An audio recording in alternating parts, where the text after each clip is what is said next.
Hello বন্ধুরা, আজ আমরা কথা বলবো পৃথিবীর সবচেয়ে জনপ্রিয় ফাইন্যান্স বইগুলোর একটি নিয়ে, রিচ ড্যাড পুয়ার ড্যাড। লিখেছেন রবার্ট কিওসাকি। এই বই আমাদের শেখায় টাকার বিষয়ে এমন কিছু যা স্কুলে কখনো শেখানো হয় না। তাহলে চলুন সহজভাবে বুঝে নেই এই বইয়ের গুরুত্বপূর্ণ শিক্ষা। ১. ধনী বাবা বনাম গরিব বাবা। লেখক রবার্ট কিওসাকি বইটিতে দুইজন বাবার কথা বলেছেন।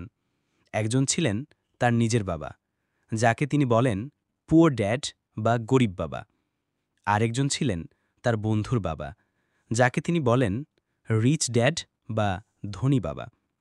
গরিব বাবা বলতেন, ভালো রেজাল্ট করো, চাকরি খুঁজে নাও, নিরাপদভাবে জীবন চালাও। অন্যদিকে ধনী বাবা বলতেন, নিজের ব্যবসা তৈরি করো, টাকার জন্য কাজ না করে বরং এমন কাজ করো টাকা যেন তোমার জন্য কাজ করে। এই দুই দৃষ্টিভঙ্গির পার্থক্যই এই বইয়ের মূল শিক্ষা। ২. অর্থনৈতিক শিক্ষা না থাকলে কষ্ট বাড়ে। লেখক বলছেন, বেশিরভাগ মানুষ অনেক পরিশ্রম করে টাকা আয় করে, কিন্তু তারা টাকাকে কিভাবে বুদ্ধিমানের মতো ব্যবহার করতে হয় তা জানে না। স্কুলে আমাদের অ্যালজেব্রা শেখায়, কিন্তু ট্যাক্স, ইনভেস্টমেন্ট, অ্যাসেট বা লায়াবিলিটি শেখায় না। ফলে আমরা চাকরি পাই, আয় করি, কিন্তু ঋণের ফাঁদে পড়ে যাই। ৩. অ্যাসেট আর লায়াবিলিটির পার্থক্য বুঝো। ধনী হতে চাইলে এই জিনিসটা সবচেয়ে আগে বুঝতে হবে। অ্যাসেট, যেটা আপনার জন্য টাকা তৈরি করে, যেমন বিনিয়োগ বা ভাড়া দেয়া ফ্ল্যাট, শেয়ার বাজারে শেয়ার ইত্যাদি। আর লায়াবিলিটি হলো যেটা আপনার পকেট থেকে টাকা বের করে, যেমন গাড়ির লোন, বাড়ির ইএমআই ইত্যাদি। টার্গেট, ধনীরা অ্যাসেট কেনে। টার্গেট, গরিব বা মধ্যবিত্তরা লায়াবিলিটি কিনে ভেবে নেয় ওটাই অ্যাসেট। ৪. চাকরি বনাম ব্যবসা। গরিব বাবা বলতেন, চাকরি করো। ধনী বাবা বলতেন, চাকরি শেখো, তারপর নিজের ব্যবসা করো। টাকা রোজগার করার জন্য নিজের দক্ষতা বাড়াও। যতটা সম্ভব নতুন কিছু শেখো।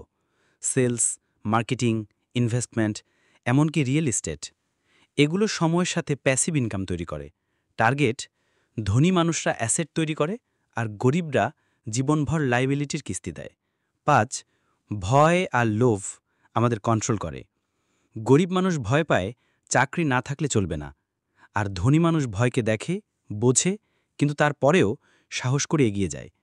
লেখক বলছেন, ভয় এবং লোভ এই দুইটাই আমাদের ভুল সিদ্ধান্ত নিতে বাধ্য করে। ভয় থেকে চাকরি আঁকড়ে ধরি, লোভ থেকে বড় গাড়ি, দামি বাড়ি কিনে ফেলি, যেগুলো আসলে লায়াবিলিটি। ৬. নিজের ব্যবসা তৈরি করো। চাকরি করো ঠিক আছে, কিন্তু একটা সময় পর এমন কিছু তৈরি করো যেটা চলবে তোমার না থাকলেও, যেমন YouTube channel, online store, real estate, investment, এগুলো সময়ের সাথে প্যাসিভ ইনকাম তৈরি করে। টার্গেট, ধনী মানুষরা অ্যাসেট তৈরি করে আর গরিবরা জীবনভর লায়াবিলিটির কিস্তি দেয়। ৭. পড়াশোনা শেষ নয়, শেখা চলতে থাকবে। বই পড়ো, পডকাস্ট শোনো, ভিডিও দেখো, সবসময় নতুন কিছু শেখো। ধনী মানুষরা প্রতিদিন শেখে, নিজেকে উন্নত করে। নিজের অর্থনৈতিক বুদ্ধি বা ফাইন্যান্সিয়াল আইকিউ বাড়াতে হবে। শেষ কথা, রিচ ড্যাড পুয়ার ড্যাড আমাদের শেখায়, কেবল চাকরি নয়, অ্যাসেট তৈরি করো। টাকার জন্য কাজ না করে টাকা যেন তোমার জন্য কাজ করে। ভয়কে কন্ট্রোল না করলে ভয় তোমাকে কন্ট্রোল করবে। আশা করি সহজ ভাষায় এই বইয়ের সারাংশ তোমার ভালো লেগেছে। তোমার মতামত জানাও কমেন্টে। এমন আরও ভিডিও পেতে সাবস্ক্রাইব করে পাশে থাকো। জানার ঘরে তোমার আমন্ত্রণ। আবার দেখা হবে পরের ভিডিওতে।